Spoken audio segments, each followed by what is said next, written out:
Selection India के official YouTube channel पर दोस्तों आपका बहुत बहुत स्वागत करता हूं, अभिनंदन करता हूं। डेली की तरह दोस्तों हम जो है अपनी फिर से क्लास स्टार्ट करते हैं। आज की जो हमारी क्लास है, जैसा कि पिछली क्लास हमने छोड़ी थी पंचायती राज व्यवस्था पे, वो टॉपिक चल रहा था, उसके कुछ टॉपिक अभी रह गए थे इस क्लास में। आज हम उसे क्या करते हैं, शुरू करते हैं। लेकिन क्लास शुरू करने से पहले हम आपको बताना चाहते हैं कि हमारी क्लास को ज़्यादा से ज़्यादा आप लोग क्या करें, शेयर करवाएं और शेयर करके उसकी बेल आइकन को दबाएं, क्योंकि बेल आइकन अगर आप दबाते हो तो आपको नई नई जो क्लासें हैं उसके नोटिफिकेशन कंटिन्यूसली मिलते रहेंगे, ठीक है ना। तो सबसे पहले हम जो आज पढ़ेंगे दोस्तों, वैसे तो हमारा आज जो मेन टॉपिक है वो है उत्तर प्रदेश की पंचायती राज व्यवस्था, ठीक है ना। क्योंकि ये जो लेखपाल के एग्जाम हो रहे हैं वो उत्तर प्रदेश में हो रहे हैं, यूपी लेखपाल के एग्जाम हो रहे हैं, ठीक है ना। तो वैसे तो पंचायती राज व्यवस्था ऑल ओवर भारत के लिए लागू की गई है, लेकिन हमें पढ़नी है विशेष फोकस के साथ उत्तर प्रदेश पंचायती राज व्यवस्था, ठीक है ना। लेकिन कुछ आज का जो उससे अलग का टॉपिक है वो थोड़ा सा हमें और पढ़नी है, जैसे परगना क्या होते हैं, ठीक है ना।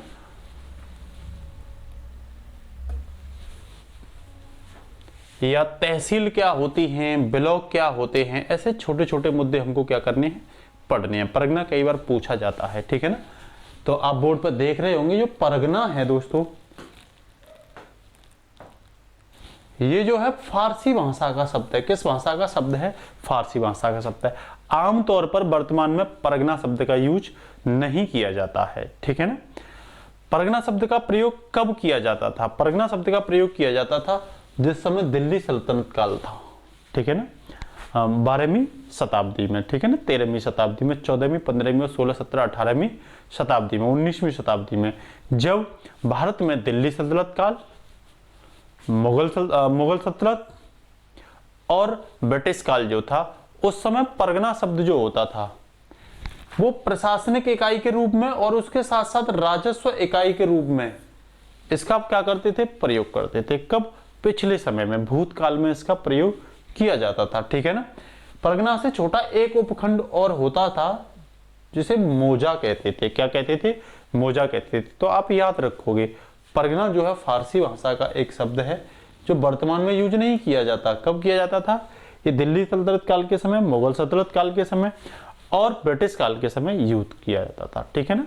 अब इसके साथ साथ एक जो दो महत्वपूर्ण जो टॉपिक हैं वो ये हैं, एक तो तहसील क्या होती है और एक ब्लॉक क्या होता है, ठीक है ना। तो वर्तमान में प्रयोग की जाने वाली इकाई, मेरा कहने का मतलब पहले परगना यूज किया जाता था, तो इसका मतलब क्या है, इनके स्थान पर आज जो यूज किया जाता है दोस्तों वो तहसील और ब्लॉक को यूज किया जाता है। तो सबसे पहले हमें समझना होगा तहसील, ठीक है ना। तहसील जो होता है ना वो एक भौगोलिक क्षेत्र के राजस्व संग्रह के लिए सरकार को इसका यूज करना पड़ता है, ठीक है ना। हम बोल सकते हैं सरकार को इसके भौगोलिक क्षेत्र का राजस्व संग्रह करने के लिए किसकी आवश्यकता होती है? तहसील की, जिसका जो सबसे बड़ा अधिकारी होता है दोस्तों वो तहसीलदार होता है। कौन होता है? तहसीलदार। तो तहसील का सबसे मुख्य सर्वोच्च अधिकारी कौन होगा? तहसीलदार होगा। उसके नीचे अन्य अधिकारी भी होते हैं। तहसील का जो सेकंड लार्जेस्ट अधिकारी होता है वो कानूनगो होता है। आप याद रखना कौन होता है? कानूनगो होता है। और कानूनगो के नीचे कई लेखपाल होते हैं। पहले इनको क्या बोलते थे? पटवारी बोलते थे, ठीक है ना। जो आज हम भर्ती की बात कर रहे हैं वो किस भर्ती की बात कर रहे हैं? लेखपाल भर्ती की। और लेखपाल के नीचे जो होता है दोस्तों वो होता है अमीन, ठीक है ना। ये आप क्या रखोगे, याद रखोगे। उसके साथ अगर मैं तहसील की बात करूं तो ये जिले के कई कस्बों में बटी होती है, ठीक है ना।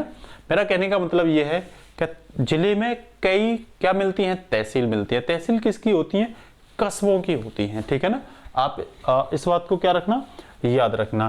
मेरा कहने का मतलब ये है। दूसरा जो है वो ब्लॉक है, जिसका सबसे बड़ा अधिकारी कौन होता है? बीडीओ होता है, ठीक है ना। और सरकार इसके जो सरकार की विभिन्न योजनाएं होती हैं उनके माध्यम में ब्लॉक के सर्वोच्च अधिकारी द्वारा ग्रामीण विकास किया जाता है। किसके द्वारा?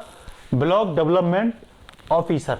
इसका मतलब यह है खंड विकास अधिकारी, ठीक है ना। इसके नीचे एक अधिकारी और होता है जिसे हम एडीओ बोलते हैं। क्या बोलते हैं? एडीओ बोलते हैं। इसका काम होता है अगर केंद्र सरकार की और जो राज्य सरकार की योजनाएं होती हैं उन योजनाओं के माध्यम से एडीओ और बीडीओ क्या करते हैं, ग्रामीण विकास करते हैं।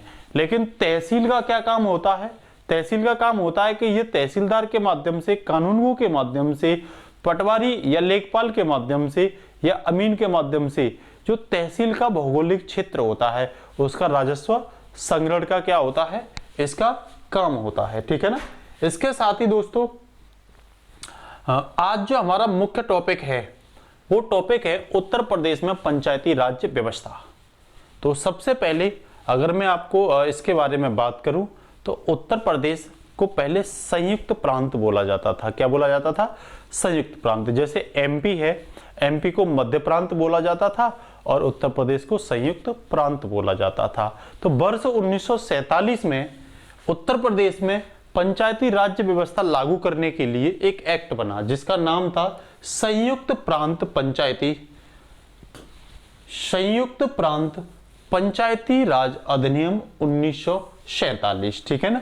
और ये इसकी स्थापना कब हुई, तो इसकी स्थापना हुई थी 15 अगस्त 1947 को। जैसा कि आपको पता होगा भारत आजाद भी कब हुआ था, 15 अगस्त 1947 में। तो भारत की आजादी वाले दिन भारत में संयुक्त प्रांत पंचायती राज अधिनियम के अंतर्गत पंचायती राज व्यवस्था को क्या किया गया था, लागू किया गया था। ठीक है ना। वर्तमान में अगर हम बात करें तो भारत में जो पंचायती राज स्तर है वो त्रिस्तरीय है, 3 स्तर का स्वशासन चलता है। मैंने कल आपको बताया था स्थानीय स्वशासन से मतलब है पंचायती राज व्यवस्था, मतलब निचले स्तर की सरकारें। ठीक है ना। तो वर्तमान में जो भारत में लागू हैं और उत्तर प्रदेश में लागू हैं वो त्रिस्तरीय व्यवस्था लागू हैं। ठीक है ना। जिनमें 3 स्तर पर सरकार बनाने की क्या की गई है, बात की गई है। मतलब जो शक्तियां हैं उनको स्थानीय शासन में 3 स्तर पर क्या किया गया है, तोड़ने की बात की गई है। तो 3 स्तर का यहां मतलब है। और ये कब हुआ 3 स्तर, ये 73वें संविधान संशोधन वर्ष 1992 में ये 73वां संविधान संशोधन किया गया था हमारे संविधान में। ठीक है ना। उस समय क्या किया गया था, ध्यान रखना, एक एक्ट बनाया गया था उत्तर प्रदेश के लिए, उत्तर प्रदेश पंचायती विधि संशोधन विधेयक 1994। आप याद रखोगे जब 73वां संविधान संशोधन किया गया और त्रिस्तरीय सरकार यूपी में लागू की गई तो एक एक्ट उत्तर प्रदेश के लिए बनाया गया, उत्तर प्रदेश पंचायती विधि संशोधन विधेयक 1994। ठीक है ना। संशोधन किया गया, जो पहले ऑलरेडी पुराने एक्ट चल रहे थे उनको संशोधन करके ये एक्ट बनाया गया था। ठीक है ना। कौन कौन से एक्ट की जगह, एक तो संयुक्त प्रांत पंचायती राज अधिनियम 1947, दूसरा 1961 का एक एक्ट और था उत्तर प्रदेश क्षेत्र समिति एवं जिला परिषद अधिनियम 1961। तो इन दोनों एक्ट में क्या किया गया, संशोधन किया गया और वर्ष 1992 में पंचायती राज अधिनियम उत्तर प्रदेश के लिए, उत्तर प्रदेश पंचायती राज अधिनियम 1992 बनाया गया, जिसे वर्ष 1994 में क्या किया गया, लागू किया गया। किस किस एक्ट में संशोधन किया गया, तो एक्ट 1947 में संशोधन किया गया और एक्ट 1961 में क्या किया गया, संशोधन किया गया। ठीक है ना। इसके साथ ही उत्तर प्रदेश में, ठीक है ना, ग्रामीण निकायों के लिए कह सकते हो स्थानीय स्वशासन के लिए त्रिस्तरीय प्रणाली क्या की गई, लागू की गई, जिसमें मैंने आपको बताया 3 स्तर का यहां मतलब था कि पहला स्तर था ग्राम स्तर पे, मतलब ग्राम पंचायतें। दूसरा जो स्तर था वो खंड स्तर पर, मतलब खंड पंचायत। ठीक है ना। और तीसरा था जिला स्तर पर जिला पंचायत। ये 3 स्तर की क्या की गई, व्यवस्था उत्तर प्रदेश में लागू की गई। ठीक है ना। तो उसमें हम पहला पढ़ते हैं ग्राम पंचायत। ग्राम पंचायत स्तर पर क्या व्यवस्था लागू की गई थी। ठीक है ना। तो मैं अगर आपसे बात करूं ग्राम पंचायत स्तर की, तो ये ग्राम पंचायत स्तर पर इसका जो मुखिया होता है, ध्यान रखना, वो प्रधान होता है। कौन होता है, बिहार जैसे राज्यों में मुखिया बोला जाता है, यूपी जैसे राज्यों में उसे प्रधान बोला जाता है। ठीक है ना। तो सबसे निचले, जब हम पंचायती राज व्यवस्था में 3 स्तर की बात करते हैं तो ग्राम पंचायत सबसे निचला स्तर होता है सरकार का, उससे ऊपर होता है खंड पंचायत और सबसे ऊपर होता है जिला में जिला पंचायत। तो उसमें हम बात कर रहे हैं ग्राम पंचायत की, ठीक है ना। तो ग्राम पंचायत में 2 तरह के सदस्यों को चुना जाता है, एक तो वार्ड मेंबर और दूसरा मुखिया, जिसे हम क्या बोलते हैं, प्रधान भी बोलते हैं, ठीक है ना। वार्ड मेंबर के लिए भी और प्रधान के लिए भी ग्राम सभा के जो मतदाता होते हैं, ठीक है ना, वो क्या लेते हैं, भाग लेते हैं, वो वोट डालते हैं और ग्राम पंचायत के प्रधान को चुनते हैं और साथ साथ प्रधान के ही साथ चुनाव होता है वार्ड मेंबर्स का, ठीक है ना। ध्यान रखना, किसी भी ग्राम पंचायत में कम से कम 9 वार्ड हो सकते हैं या अधिक से अधिक 15 वार्ड हो सकते हैं, ठीक है ना। तो उतने ही वार्ड मेंबर बनेंगे, ठीक है ना। तो जब प्रधान और वार्ड मेंबर बनते हैं, ठीक है ना, तो उनका चुनाव जो कराता है, उनका निर्वाचन जो कराता है वो राज्य निर्वाचन आयोग कराता है। तो आपसे पूछ लेगा इनका निर्वाचन कौन कराता है, तो राज्य निर्वाचन आयोग कराता है, ठीक है ना। अगर मैं ग्राम पंचायतों के मानक की बात करूं तो ग्राम पंचायतें वो होती हैं जिनमें कम से कम 1000 लोग होते हैं, जिनका वोटर लिस्ट में नाम होता है, कम से कम 1000 लोग, ठीक है ना। मैंने बताया था वार्ड जो होते हैं वो ग्राम पंचायत में वो कम से कम 9 और अधिकतम कितने होते हैं, 15 होते हैं। इन वार्डों की संख्या का निर्धारण ग्राम पंचायत की जनसंख्या के आधार पर किया जाता है। किसी गांव में ज्यादा जनसंख्या है तो ज्यादा वार्ड हो जाएंगे, अधिकतम 15 वार्ड हो जाएंगे। किसी गांव में कम जनसंख्या है, गांव मीन्स ग्राम पंचायत में, ठीक है ना, जिस ग्राम पंचायत में संख्या ज्यादा होती है उसमें अधिकतम 15 वार्ड बना देते हैं, जिसमें कम होती है उसमें वार्डों की संख्या दोस्तों 9 कर सकते हैं, 10 भी कर सकते हैं, 11 भी कर सकते हैं, ठीक है ना। इसका आधार क्या होता है, जनसंख्या होता है। तो ध्यान रखना, तो ग्राम स्तर पर जो मुखिया और वार्ड मेंबर्स होते हैं उनका प्रत्यक्ष चुनाव होता है। प्रत्यक्ष चुनाव का मतलब सीधे जनता उनको चुनती है। कौन चुनती है, सीधे जनता, वोटर उनको चुनता है। वो वोटर कौन होता है, वो ग्राम सभा का वोटर होता है, ठीक है ना। तो आपसे पूछ लेगा ग्राम पंचायत स्तर पे चाहे वो प्रधान हो चाहे वो वार्ड मेंबर हो, दोनों को प्रत्यक्ष रूप से चुना जाता है। तो आपसे पूछे कि प्रत्यक्ष लोकतंत्र का सबसे अच्छा उदाहरण क्या है, तो एक तो ग्राम सभा प्रत्यक्ष लोकतंत्र का सबसे अच्छा उदाहरण है और प्राथमिक लोकतंत्र की एक इकाई है, और दूसरा ग्राम पंचायत प्रत्यक्ष लोकतंत्र का क्या है, उदाहरण है, ठीक है ना।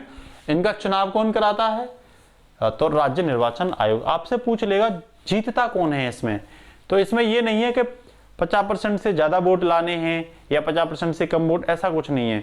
मान के चलो किसी पंचायत में 10 कैंडिडेट खड़े हुए तो कितना परसेंट वोट मिला इससे कोई फर्क नहीं पड़ता, लेकिन जिस प्रत्याशी के सर्वाधिक वोट पड़ते हैं वही जीत हासिल करता है।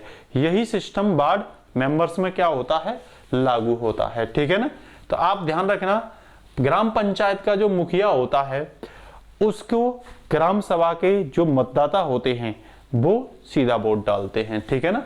उसके आधार पर मैं अगर आपको बताऊं, जैसे ग्राम सभा बन गई, ठीक है ना, तो वही ग्राम सभा के जो मेंबर्स होते हैं वही ग्राम पंचायत के मुखिया को चुनते हैं और वार्ड मेंबर को चुनते हैं। जब ये ग्राम पंचायत के मुखिया और जो सदस्य होते हैं इनकी जो प्रत्याशी की न्यूनतम आयु है वो 21 वर्ष होती है। आप ध्यान रखना कितनी होती है, 21 वर्ष होती है, चाहे वो मुखिया हो चाहे वो, ये पूछ लिया गया क्वेश्चन, ठीक है ना, तो याद रखना आप, तो चाहे वो मुखिया हो चाहे वो वार्ड का मेंबर हो, उम्र 21 ईयर मिनिमम होनी चाहिए, ठीक है ना।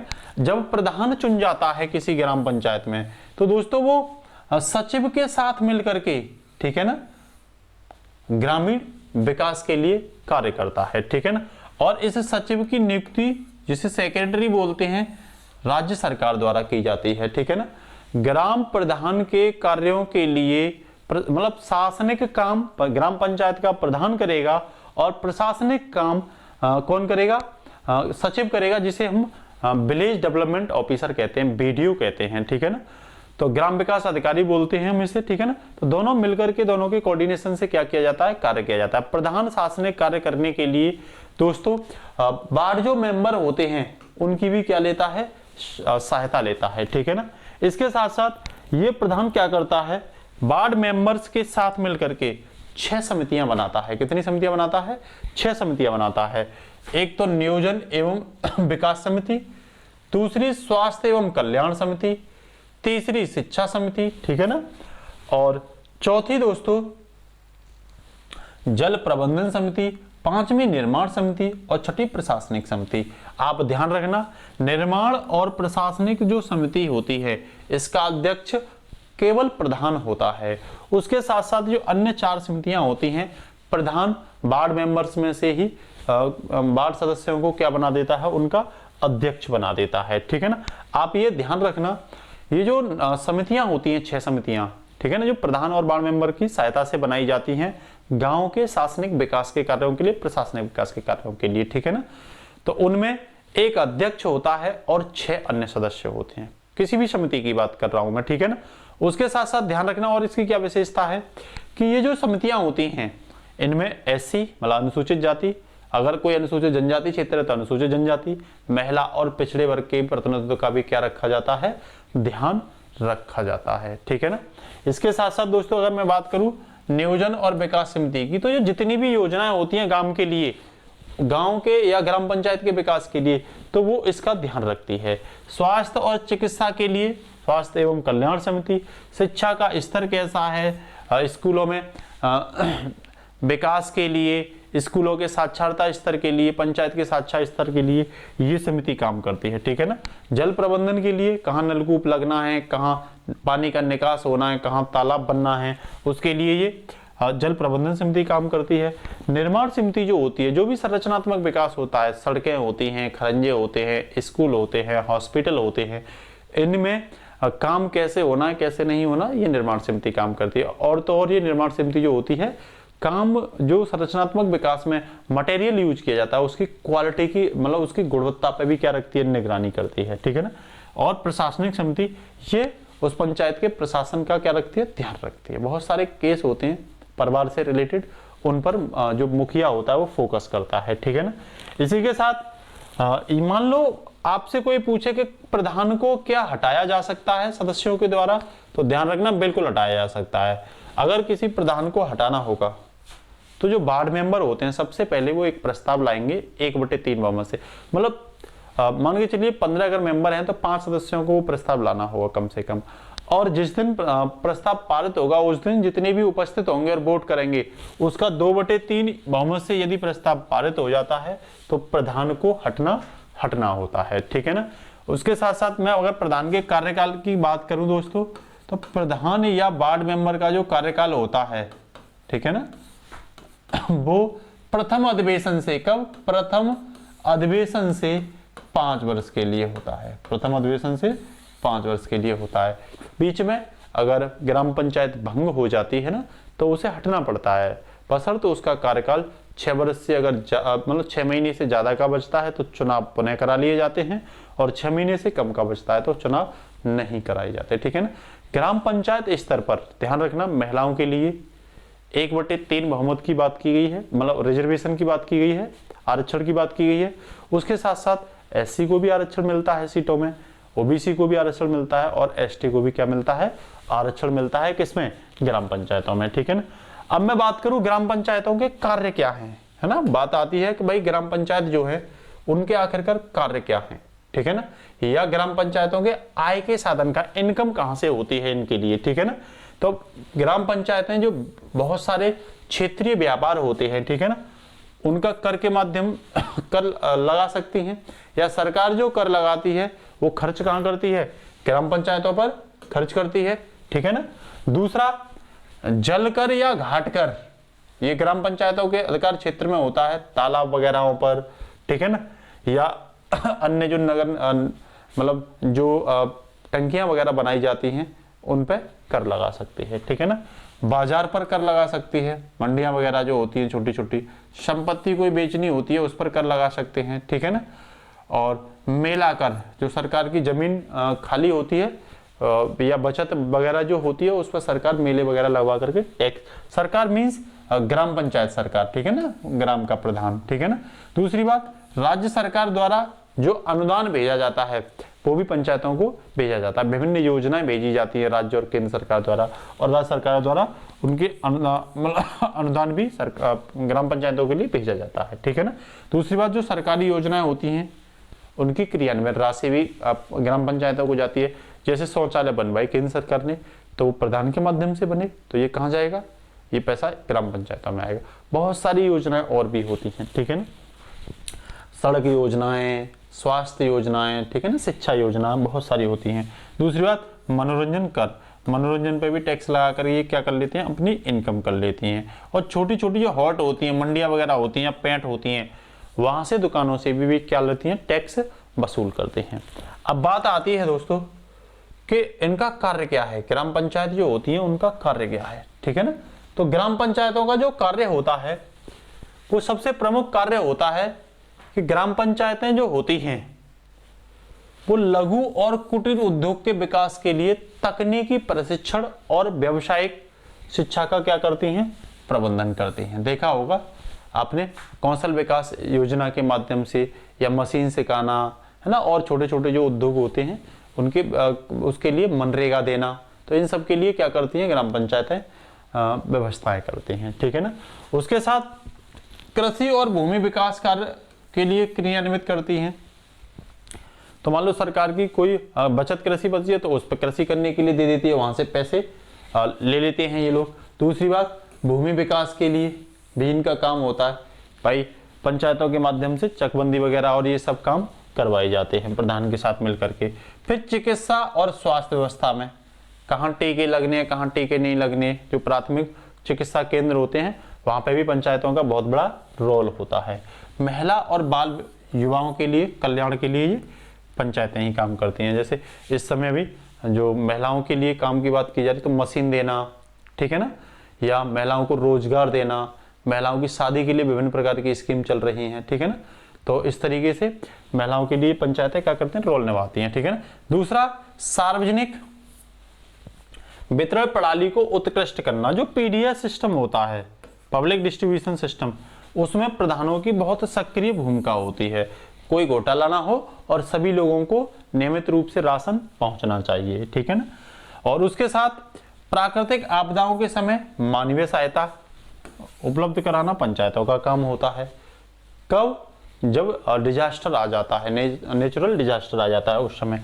फिर सड़कों के किनारे पर पौधारोपण करवाना, कई बार वृक्षारोपण आते हैं पंचायतों में, पौधे आते हैं तो प्रधान उनको आसपास के अपने जो एरिया होता है वहां बंटवा देता है और बहुत सारे पौधे सड़कों के और रोडों के किनारे लगवा देता है।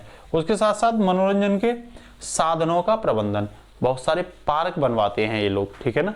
बहुत सारे अन्य मेले वगैरह और ऐसे मनोरंजन साधन भी कौन करवाती हैं, ग्राम पंचायतें करवाती हैं, ठीक है ना।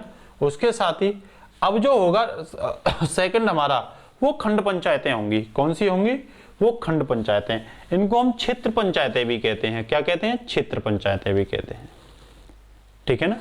तो इसका जो शासन का प्रमुख होता है वो अध्यक्ष और उपाध्यक्ष दो लोग होते हैं।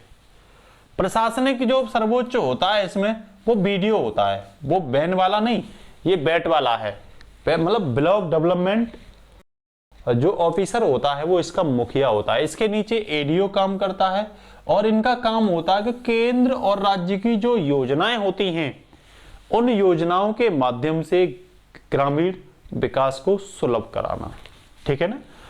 दूसरी बात, ये द्वितीय स्तर पर होती है, स्थानीय शासन के अंतर्गत मध्य कह लो या द्वितीय स्तर पर कह लो, ठीक है ना। इसमें क्या होता है, इसमें होता है कि जो बीडीसी वगैरह होते हैं, ग्राम पंचायत स्तर पर बीडीसी का चुनाव होता है, ठीक है ना।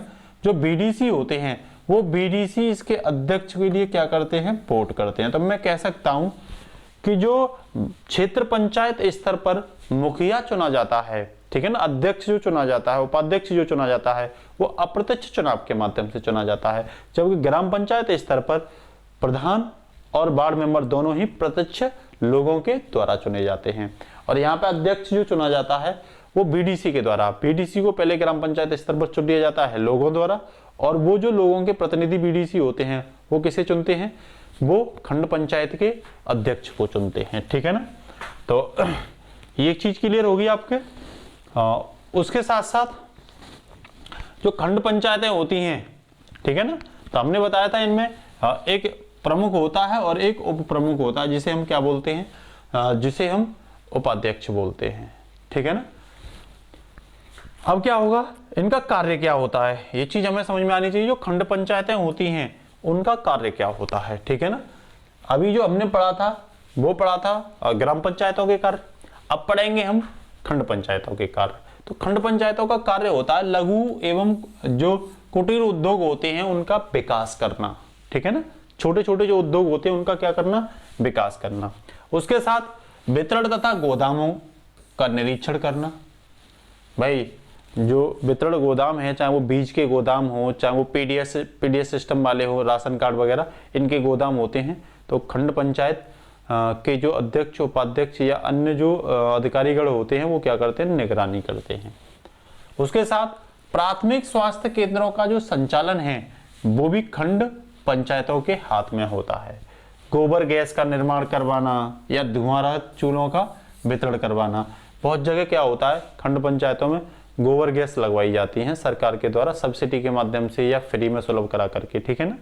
और भी कई चीज, धुआं रहित चूल्हों का वितरण किया जाता है इनके माध्यम से। शौचालयों का निर्माण करवाया जाता है खंड पंचायतों के माध्यम से, ठीक है ना। कृषि कार्य हेतु बीजों का संचालन इनके कार्य क्षेत्र के अंतर्गत आता है। ग्रामीण विकास का कार्य, चाहे वो संचालन हो ग्रामीण विकास के कार्य के लिए, चाहे कार्य का मूल्यांकन हो, दोनों ही खंड पंचायत के अंतर्गत आते हैं, ठीक है ना। और कीटनाशक दवाओं का वितरण, ये भी किसका काम है, ये भी खंड पंचायत का काम है। उम्मीद करता हूं दोस्तों आपको ये लेक्चर समझ में आ रहे होंगे और ये आपके एग्जाम में बेहद इंपोर्टेंट भी है, ठीक है ना। उसके साथ अब हम अंतिम में बात करते हैं जिला पंचायत की, ठीक है ना। जिला पंचायत पंचायती राज व्यवस्था में, ठीक है ना, या स्थानीय शासन में सबसे ऊपर की इकाई होती है। उससे नीचे खंड पंचायत और सबसे नीचे ग्राम पंचायत होती है। मैं अगर जिला पंचायत की बात करूं तो इसका शासनिक जो प्रमुख होता है वो अध्यक्ष होता है। जिला पंचायत अध्यक्ष बोलते हैं उसे, क्या बोलते हैं, जिला पंचायत अध्यक्ष। इसका भी चुनाव अप्रत्यक्ष होता है। जो जिला पंचायत सदस्य होते हैं जिसे लोग चुनते हैं वो जिला पंचायत सदस्य बनाते हैं किसे, जिला पंचायत अध्यक्ष को। तो हम कह सकते हैं इनका भी चुनाव अप्रत्यक्ष रूप से होता है। जिन्हें डायरेक्ट जनता चुनती है वो प्रत्यक्ष लोकतंत्र होता है, और जिन्हें जनता के द्वारा जो चुने गए प्रतिनिधि होते हैं वो चुनते हैं उसे अप्रत्यक्ष कहते हैं। तो जिला पंचायत सदस्यों का चुनाव हम करते हैं, लोग करते हैं, और जिला पंचायत सदस्य जो चुनाव करते हैं वो जिला पंचायत अध्यक्ष का चुनाव करते हैं, ठीक है ना। प्रत्येक जिले में एक जिला पंचायत अध्यक्ष होता है और कई जिला पंचायत सदस्य होते हैं, ठीक है ना। अगर मैं इसमें प्रशासनिक हेड की बात करूं तो सीईओ होता है। कौन होता है, सीईओ, चीफ एजुकेटिव ऑफिसर होता है, ठीक है ना। इसे जिला पंचायत सदस्य भी कह सकते, जिला पंचायत कह सकते हो या जिला पंचायत परिषद कह सकते हो। इसके साथ ही तो ये हो गया क्लियर। और इसके साथ साथ ये जिला पंचायत जो परिषद होती है ये भी 6 प्रकार की समितियां बनाती है। खंड पंचायत भी 6 प्रकार की समितियां बनाती है। ध्यान रखना, तीनों स्तर पर 6 प्रकार की समितियां बनाई जाती हैं, चाहे जिला पंचायत स्तर हो, चाहे खंड पंचायत स्तर हो, चाहे ग्राम पंचायत स्तर हो। और तीनों समितियों का एक जैसा ही रोल होता है। जो मैंने आपको ग्राम पंचायत में बताई थी वही रोल यहां होता है, ठीक है। उसके साथ मैं जब आयु की बात करता हूं तो सभी में आयु जो होती है वो 21 वर्ष होती है। प्रत्याशी की मिनिमम आयु 21 वर्ष। और सभी में जो कार्यकाल होता है दोस्तों वो प्रथम अधिवेशन से 5 वर्ष। सभी का कार्यकाल प्रथम अधिवेशन से 5 वर्ष। ग्राम पंचायत स्तर पर सभी का चुनाव प्रत्यक्ष रूप से होता है। खंड पंचायत स्तर पर अध्यक्ष उपाध्यक्ष का चुनाव अप्रत्यक्ष रूप से होता है, ठीक है। और जिला स्तर पर भी अध्यक्ष और उपाध्यक्ष का चुनाव अप्रत्यक्ष रूप से होता है, ठीक है। उसके साथ जिला पंचायत जो परिषद है इसके कार्य देख लेते हैं, क्या कार्य हैं इसके भी। तो इसके कार्य एक तो कृषि विकास के लिए काम करती है, ये कि कृषि का विकास कैसे किया जाए। फिर जिले के सभी ग्राम पंचायत और पंचायतों के बीच समन्वय करती है। मान के चलो बहुत सारी पंचायतें ये आरोप लगाती हैं कि भाई हम पर पैसा जो है कम आ रहा है अनुदान, दूसरे पर अनुदान ज्यादा भेज रहे हैं पंचायत पे, तो उनके बीच में ये क्या करते हैं, कोऑर्डिनेशन करते हैं। और आर्थिक एवं सामाजिक विकास में भी ये बहुत बड़ी भूमिका निभाते हैं, ठीक है ना। लोगों के विकास में और आर्थिक योजनाओं के माध्यम से, रोजगार के माध्यम से, लोगों को सब्सिडी के माध्यम से विभिन्न टूल उपलब्ध करा करके ये बहुत बड़ा रोल निभाते हैं। दूसरा, ग्राम के नियोजन में, जन स्वास्थ्य में, जो स्वास्थ्य प्रणाली है ना, महिलाओं के लिए आयरन की गोली देना, उनकी जांच करवाना, महामारी जब आ जाती है, बहुत बड़ा रोल ये ग्राम पंचायतें निभाती हैं, ठीक है। उसके साथ शिक्षा व्यवस्था में भी इसका बहुत बड़ा रोल होता है, बच्चों को स्कॉलर दिलवाना, ड्रेस दिलवाना और विभिन्न प्रकार की और शिक्षा को उपलब्ध कराना, बड़े बड़े स्कूल कॉलेजों की व्यवस्था प्रस्ताव करके भेजना, जिससे राज्य सरकार उनके लिए क्या करे, व्यवस्था करे। और राज्य सरकार द्वारा जो अनुदान दिया जाता है, उस अनुदान को जिला स्तर से ही खंड और ग्राम स्तर पर बांटा जाता है। उसके साथ प्राकृतिक आपदा जब आ जाती है तो उस क्षेत्र में विशेष कार्यक्रम चलवाना भी जिला पंचायत का क्या होता है, काम होता है। और जो भी बजट होता है, उस बजट का पर्यवेक्षण करना भी किसका काम होता है, जिला पंचायतों का काम होता है।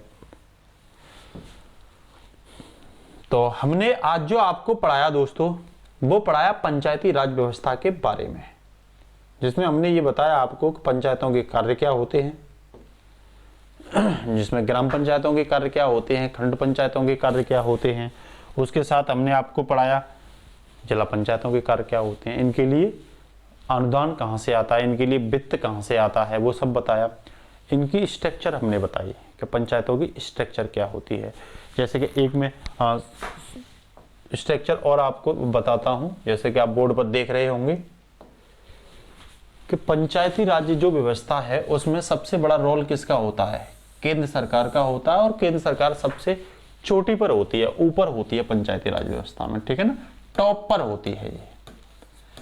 उनके नीचे राज्य सरकारें होती हैं, मतलब टॉप के नीचे स्टेट होते हैं, उन स्टेट के नीचे होती हैं स्थानीय सरकारें या लोकल सेल्फ गवर्नेंस होते हैं। तो ये दो तरह के होते हैं, स्थानीय स्वशासन जो होते हैं वो दो तरह के होते हैं, ध्यान रखना। एक तो ग्रामीण क्षेत्र वाले और एक नगरीय क्षेत्र वाले, ठीक है ना, जहां नगर पालिका वगैरह होती हैं। ग्रामीण क्षेत्र वाला जो पंचायती राज व्यवस्था है वो 73वें संविधान संशोधन 1992 द्वारा लागू किया गया ग्रामीण क्षेत्रों में, जिसके लिए भारतीय संविधान में संशोधन करके 11वीं अनुसूची ऐड की और उस 11वीं अनुसूची में 29 विषय बनाए गए थे, ठीक है। इसके साथ भाग 9 को भी ऐड किया गया और भाग 9 के साथ आर्टिकल 16, कुल टोटल कितने आर्टिकल ऐड करे, 16 आर्टिकल ऐड करे। आर्टिकल 243 से लेकर के आर्टिकल 243 ए और ए से लेकर के ओ तक कुल कितने आर्टिकल, 16 आर्टिकल को इसमें ऐड किया गया। हमने इसमें पहले ही क्लियर कर दिया था कि 3 स्तर की व्यवस्था जो 1992 में 11वीं अनुसूची में ऐड की गई थी ग्राम पंचायतों को, ग्रामीण राज्य पंचायती राज व्यवस्था के लिए, जिसमें सबसे नीचे ग्राम स्तर की सरकार, फिर खंड स्तर की सरकार और फिर जिला स्तर की सरकार। ग्राम स्तर की सरकार में प्रधान चुना जाता है, खंड स्तर की सरकार में जो मुख्य होता है वो प्रमुख होता है, जिसे हम ब्लॉक प्रमुख कहते हैं, और जिला स्तर पर जिला पंचायत अध्यक्ष प्रमुख होता है, ठीक है ना। उसके साथ ही नगर क्षेत्र के लिए जो पंचायती राज्य व्यवस्था बनाई थी उसके लिए 74वां संविधान संशोधन वर्ष 1992 में किया गया था, ठीक है ना, 1992 में किया गया था। और इसके लिए अलग से 12वीं अनुसूची बनाई थी और इस 12वीं अनुसूची में दोस्तों 18 विषय ऐड किए गए थे। कितने विषय, 18 विषय, ध्यान रखना। और 11वीं अनुसूची में कितने विषय, तो इसमें 19 विषय ऐड किए गए थे। स्थानीय स्वशासन जो विषय है वो राज्य सरकार का विषय है, ध्यान रखना। किसका विषय है, स्थानीय स्वशासन राज्य सरकार का विषय है, राज्य सरकार, ठीक है ना। अब नगर क्षेत्र में को 12वीं अनुसूची में ऐड किया गया जिसमें 18 विषय थे, ठीक है।